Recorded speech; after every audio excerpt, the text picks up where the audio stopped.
Navigate 7. You'll see it's not just me here in the room. We have two individuals as well. We have our one of our new hires, Mary Monastyrsky, excuse Yes. me. And we have a little guy down here too. His name is Pasha. This is my cat. This is the first thing you should know about me. Can we see it? There you go. He's a little orange fur baby. And then I have a second cat named Vera. And what people at Thoughtium haven't learned yet is they are going to become coworkers. They're always on camera when I'm at home. So I had to have them here as my little intro. We create the space for the animals and the pets, the tiny faces, as we like to call them. But more about you, Mary. So you started how many weeks ago? Less than 2. I'm in week 2. Week 2, going strong. Yeah. Love it. Tell us about, what are you coming in here with? Skill set, excitement, passions, wherever you want to take that question. Sure. So I refer to myself as a learning and leadership development professional.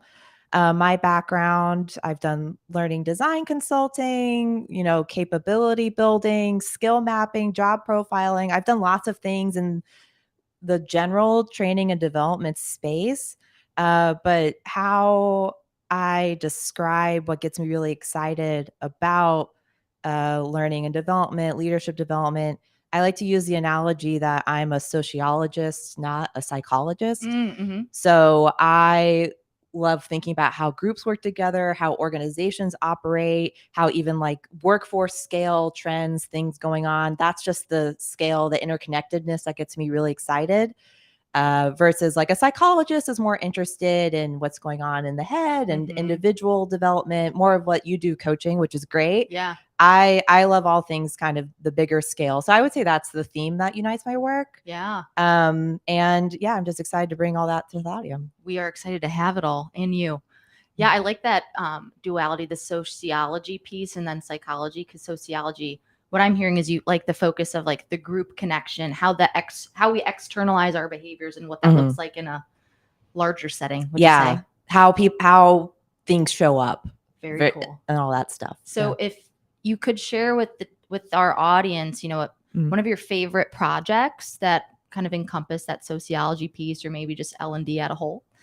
Yeah. So I think my favorite like learning project I've worked on was like an L&D program I helped design and deliver. And there were a few things about it that made it, really exciting to me. One is that it was a COVID project. So we were supposed to kick off May 2020 with a live in-person session. And March 2020, we had the design done, all the in-person stuff built, and then we had to totally shift it around. Oh, geez. So that was a really good design challenge. I think now we're more used to it. But at the time, we had to really think hard about how do we engage the group together and bring that in-person or that stronger relationship connection that you might get if you're just in person together for 3 days and build it in. So that was just a fun thing to think about when society was in turmoil. The next thing about it, it was a small cohort, so a group of 8, and it was a really small organization. So I guess from like a sociology perspective, these were leaders who were tapped to eventually become executives. They were a mid-level leader. And so we're really trying to elevate them to like a strategic level of thinking, like enterprise level. How do we make decisions for the entire business, look forward? And for me, that was just an exciting subject matter to work with, to think about how is this enterprise going to change? Yeah. And because it was a small group, I got to really see, it was like an 8-month long journey. I really got to see them change and become those leaders by the end, which was great. And then the third thing is that the program itself just had a lot of really fun design elements. There was like assessments, coaching, in person, well, not live, sorry, live sessions. Live, yeah. We did a simulation, like they did a simulated going to the top of a mountain. And then we had actually like a former astronaut come speak as like those challenges of high pressure leadership. So like, did he join the Zoom with his little, I'm visualizing, what's the top of the, the helmet? Yes, thank you, the helmet. No, he was retired. Rats. I know, but like, he's still like, he was around during some really big times at NASA. So that was really cool to hear. So like, we got to really go a little crazy with the the type of design to make, and it really made it a really great experience for the learners in the end. I'm hearing like Yeah. impact in all which ways. Yeah, lots of Executive impact. level. We have an astronaut, former astronaut with mentorship and all of that Mm. content and just learnings that he can share. And the switch from in person to hybrid, or excuse me, in person to fully virtual. Fully virtual, yeah. Wow. Yeah, we will definitely tap into that with you because I'd like to think that we've solved it for the most part, but there's always new things to learn virtually. And then, the hybrid mix. Yeah, hybrid's a new fun challenge. Yeah. I think. And you make a good point, like that personal connection. We have to find different ways to embed that and make it come to life in virtual because you can't get it just like you would in person. Cool. Great. How about maybe like your strongest, let's say, perspective or maybe let's call it philosophy or sociolophy. That's not a word. I want to take philosophy and make it a sociology term, whatever that may mean for you. Philosophy? Great. She said it better than I did. Pasha, was that all right? That checks? Yeah, okay. Sure. So strongest perspective. Maybe in the L&D space or, it can be sociology too. Yeah. So I don't know how strong or maybe how controversial this opinion is anymore, but I still have I have a really strong opinion that we haven't done enough work here as like a L&D kind of community or function, however you want to describe it. And it's around how do we really use all the different types of modalities at our disposal to make a good learning experience? How do we really bring it together? Because the evolution I've seen is, historically it was traditional in classroom, few days, lots of slide decks, workbooks types learning, and it was available to a select few, those who were chosen, who were tapped. And it's great because you build up that social connection, but it's just so limited in reach. And also, I mean, probably some people listening would think about like a 2-person training where they sat in a conference room. It can not be the best experience if you're not thoughtful about it. Yeah. But now we have like the evolution of just all the content ever being available online and like well designed, like LinkedIn Learning or MOOCs, getting whole college degrees without actually like attending a university class. Like there's so much out there that's really made it available to the masses, and there's so many virtual tools there, but it's really high volume, low interaction, low follow through. People go in and they click and then they leave. And I feel like what I'm still seeing is that with learning choices, people are still defaulting to one they think is best. Like, oh, this is a great online course, or this is a great in-person experience. What I would love to see is really challenge us as designers, as L&D practitioners to create truly blended learning. And I'm seeing that at Thoughtium as I get settled in here. The making really great tech-enabled learning experiences. So I'm excited to dig into that more. But I think as a broader landscape, like we should be further along by now. Yeah. Tell me if I'm tracking. What I'm hearing is there are so many different courses, content, so much like at our disposal online, and people are selecting that based on convenience almost. So what's, based on my schedule, this sounds great. I can check the box and say that I did that training. Yeah. What's awesome is that here we take, you said like the tech forward and we're very tech savvy here. But also the experience-led approach is a big differentiator for us, which you'll see. We're only in week 2, people. Yeah. She had some time.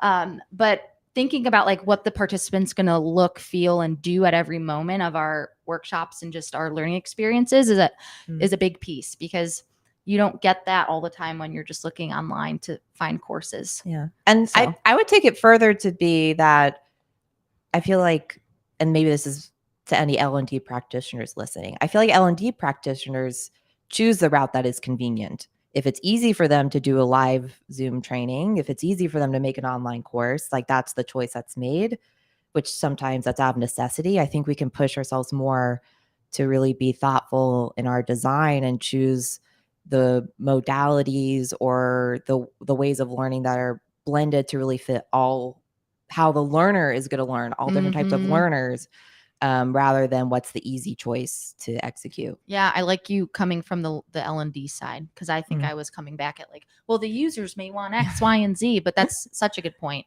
We have a Yeah. lot of different working styles and preferences and just ways of learning, visual, auditory. We got to take it all into consideration. Yeah. I like it. What about, so you started at Thoughtium 2 weeks ago. If you could name maybe like one word, and we can unpack it, but I'm just curious, like one word, your impression of Thoughtium. You're at week 2. Yeah. What comes up? Well, I've been thinking about my first impressions a lot. Mm-hmm. And the word I thought of first was thoughtful, but that's too much of a pun? Too much of a pun. So What's option 2? The second word I thought of was conscientious. Okay. I like that. Kind of a synonym, but I think what that's looked like to me so far at Thoughtium is, even from like the start of the interview process, one thing that came out to me was how people here talk about the clients, and it's like a partnership community, which I think is not a word you hear too much in the consulting space. Mm-hmm. And to me that's showing up, or I see that as really, being invested in the people we work with, the clients we work with, and seeing right by them, which was a good first impression for me. I also, just as like a new joiner, you can attest that we're tech savvy, right? I can attest to that like the onboard experience, virtual, like really well designed, well run. Also, first impression, like the cleanest G Drive I've ever seen, which great Google Drive. That is, yeah, we push for that. So just things like that makes me think about, like, someone really thought about, how do we make this a good experience for someone like me who's coming in, not just what's easy for us to do. Yeah. And then something I'm noticing more as I like barely get into work is or just really starting, is people here really, thinking about each other, different work styles, how we work together, that like things like type coach, like your personality type, how that shows up at work isn't just a one-time exercise. Like, people are really bringing it up here. Mm-hmm. And so to me, that puts a lot of thought of like, how am I showing up for other people? How am I working well with others? So I think that's why conscientious. I love that. Yeah. Not that there was ever a bad answer, but that's a damn good answer. Excuse me. That was a lovely answer. Well, thoughtful seemed like a bad answer. We didn't like the pun. Yeah, conscientious. That has a little bit more meat to it. I don't know. And for those who don't know what type coach is, we have a few other episodes, Navigating Now wise, for you to take a peek at. I think it's the Perspective series from February. You'll see my face on it. We give you a deeper look onto what type coach is. But it's great that you bring that up, because we practice what we preach, right? Mm-hmm. We are helping teams, helping organizations figure out how we can work better together. And we do that inside these 4 walls too. Yep. Multiple walls. Anyway, let us go to a lightning round. We'll wrap us up. Okay. Are you ready? Yeah, this is the part I'm scared for. No answers are bad answer. Just remember that. No judgment. I can't help but if I giggle. So let that happen. Is this a safe space for giggling? I'm a giggler. I think I've giggled. Pasha says it's a safe space too. Pasha loves giggling. All right. If you were a pasta, what pasta would you be? What noodle? What? I asked our one of our co-founders this yesterday, and I stumped him. Like a ravioli? Does that count? Or I need to. What's the intention behind your choice? Ravioli. I mean, pasta's good, but it's a delicious vehicle. And I like ravioli carries the food, and you just get everything in a bite. Okay. That's convenient snack. A cheese-filled ravioli, would you say, or are we going meat? I go sun-dried tomato and cheese. Oof. It's a good combo. That tastes good. Yeah. Cool. How about, one final question for you. And we love to ask everyone this one. So think of a word or a quality that you admire about yourself, okay? Let me know when you have it. Sure. Okay. Say with a little bit of confidence. I'll give you more time if you need it. No, it's fine. You got it? Yeah. Okay. And fill in the blanks here.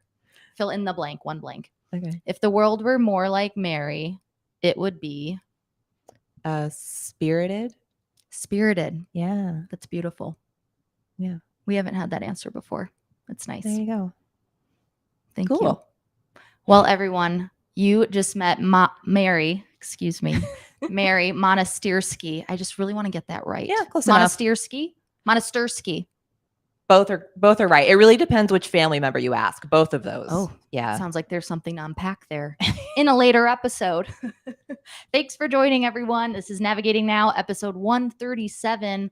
You can join us next Thursday, same time, 3 p.m. Central. Thanks, everyone.